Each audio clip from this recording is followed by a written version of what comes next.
Bonjour à toutes et à tous et bienvenue sur votre chaîne d'information régionale. Comme toujours, tous les quarts d'heure, en images en 8 minutes, un tour complet de l'actualité du jour avec d'abord bien évidemment un des événements de cette fin de semaine dans la région, un rendez-vous incontournable pour des milliers de jeunes en quête d'une orientation ou d'un choix d'études. Aujourd'hui, dès ce jeudi jusqu'à samedi à l'île Grand Palais, le salon de l'étudiant et du lycéen, des études courtes ou longues, générales ou spécialisées, des centaines de formations du bac à bac plus 5 en formation initiale ou en alternance dans tous les domaines d'activité, au sein d'établissements publics ou privés, et en prime, une quarantaine de conférences proposées durant ces 3 jours avec un thème en particulier cette année, l'intelligence artificielle. Bref, c'est le moment et le lieu pour se renseigner et trouver sa voie. Jusqu'à samedi à l'île Grand Palais, c'est le salon de l'étudiant et du lycéen présenté par Prune Richemont en charge de l'organisation et interrogé pour nous par Nicolas Lebrun. C'est le 32e salon que nous organisons et je pense que au fil des années, il n'a pas trahi son objectif qui est d'accompagner les jeunes, de les informer au mieux pour leur avenir, pour leur choix de vie futur.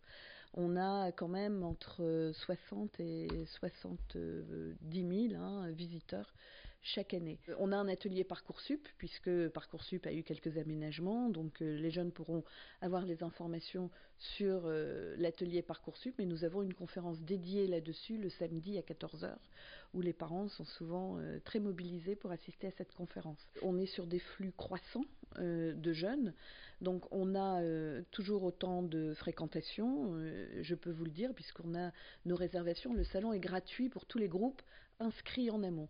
Donc on a près de 25 000 inscrits là à ce jour. Le salon a toujours beaucoup de succès et est très attendu par les jeunes et les parents. Dans l'actualité également, évoquons la fermeture définitive des bains-douches lillois, les derniers de la région et les derniers au nord de Paris. La mairie de Lille avait annoncé cette décision cet été. Aujourd'hui, un collectif d'usagers et une pétition a été initié pour protester contre cette décision. L'an dernier, en 2018, près de 12 000 personnes sont venues ici pour se laver, pour prendre une douche, des sans-abri ou des réfugiés pour la plupart, mais aussi des personnes n'ayant pas de salle de bain digne ou appropriée chez eux. Au bain-douche, ils profitaient ainsi de l'eau chaude durant 20 minutes pour 1,30 €, mais selon la mairie, ces dernières années, la fréquentation était en baisse constante, les lieux vétustes et la fermeture devenue inéluctable. Aujourd'hui, des solutions de remplacement sont toutefois imaginées pour les Lillois habitués, mais pour beaucoup et pour les autres, surtout non résidents lillois, ce n'est pas suffisant. Explication avec un usager rencontré par Vincent Vieillard. La mairie est assez contradictoire. Oui, on va pas fermer, un coup on va fermer, un coup on va faire des travaux. Et pour l'instant, on n'a rien de concret par rapport à ça. Donc nous, tant qu'on n'aura pas une signature de Madame la maire par rapport au maintien des bains publics de l'île Fives, les derniers de la région, on continuera à mobiliser les usagers et en faire savoir autour de nous. Rapidement, une image ce jeudi matin face à la métropole européenne de Lille en marge de la première édition du séminaire Santé-Environnement. Une dizaine d'associations de défense de l'environnement se sont rassemblées pour un hommage en silence aux personnes victimes de la pollution de l'air. Au niveau national, selon l'Agence nationale de santé publique, 48 000 personnes meurent chaque année à cause de la pollution de l'air. Cela correspond à 1700 personnes en 2018 dans la métropole lilloise. Les particules fines, les fameuses PM2,5 responsables de ces maladies, qui sont donc directement dans l'air. Les jours de pollution.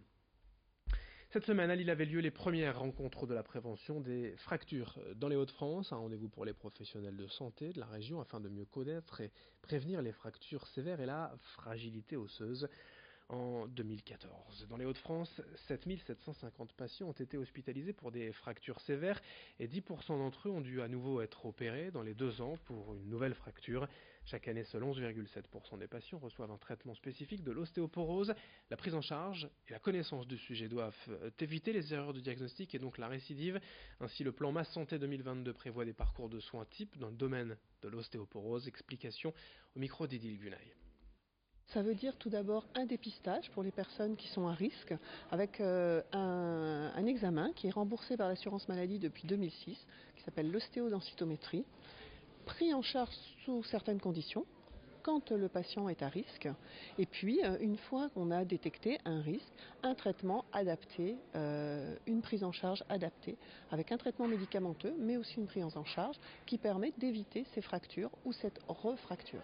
C'est-à-dire qu'on constate que parmi les patients qui ont cet examen, une ostéodensitométrie, finalement très peu après cet examen, ont un traitement qui est suivi, un traitement adapté, ce qui pourrait permettre de limiter ce risque de fracture. Un nouveau média régional et indépendant créé par 4 jeunes Lillois. La Friche, acronyme de Fabrique raisonnée d'information collaborative, horizontale et émancipatrice, se veut à contre-courant des médias traditionnels. Ces 4 journalistes indépendants ont souhaité mutualiser leurs profils et leurs compétences pour développer une autre pratique du journalisme différente de celle qui anime les médias mainstream et traditionnels. Ils veulent proposer une manière différente de traiter l'info, plus en phase avec leur vision du monde et du métier. Et quelques mots d'ordre éthiques sont essentiels à leurs yeux. L'échange, l'humain, le temps et l'indépendance, Idil Gunaï les a rencontrés. Quand on va former même des adultes, on entend des gens nous dire qu'ils se sentent manipulés, pas respectés, par un certain nombre de sujets qui peuvent faire émerger des problématiques de société.